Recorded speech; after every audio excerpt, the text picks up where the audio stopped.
there's this ancient conversation, and it happened with grime, it happened with UK rap, and it's going to happen with whatever the next popular genre is. That UK drill, or I'll stop calling it UK drill because we're talking about drill. Drill causes violence.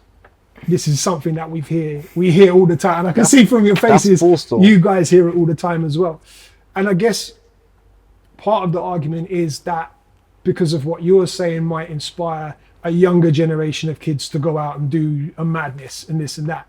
But then on the flip side of that, when you're coming from the environments that you come from, you are just rapping about what you see and what you've experienced and what is around you, what you've grown up in. So when it comes to the censorship, like how do you feel? How do you feel about that conversation then? How do you feel about that exact sentence, like drill causes violence? Nah, I think that's false. I know that's false because before drill even came about, whether it was in Chicago or London, that there was bare stuff going on before drill music came to get. So I think that's just police and everyone else's excuse to say that it encourages little kids car. Man's not telling no little kids to go and do this or that, like, it's just a vibe, innit? For real. You're the same? 100. One thing about drill from like Brooklyn, for example, or if you're looking at what like Pop Smoke achieved, if you listen to his topics, although there are violent things mentioned in there, like there's a broad amount of topics that he rapped about. Do you think UK drill would benefit from having more topics spoken about rather than just the violence and kind of the day-to-day stuff? Yeah, like obviously, like you're putting more variety in your tune, innit? Like people are gonna want to hear you out. What else you got to say? It's not just this, not just that. They want to hear what else. Like you can use drill in another way still. You can Say it again? So you can still use drill in another way. But like, I don't know, innit?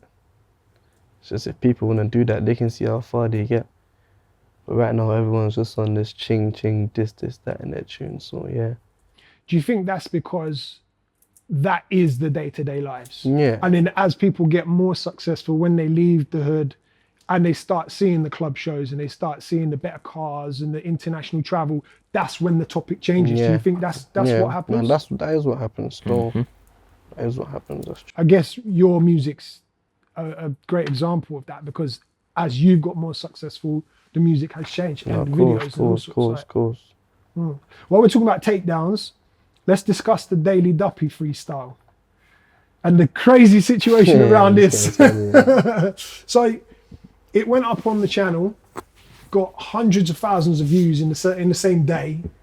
And then 85,000 views in 50 minutes or something. 85,000 in the first 15 minutes. 50 minutes. Definitely one of the most anticipated freestyles for the year, 100%. And then it just disappeared. So there's a lot of chatter online. You know what the comments are like. The comment section, especially with OFB, the fan base is strong on there.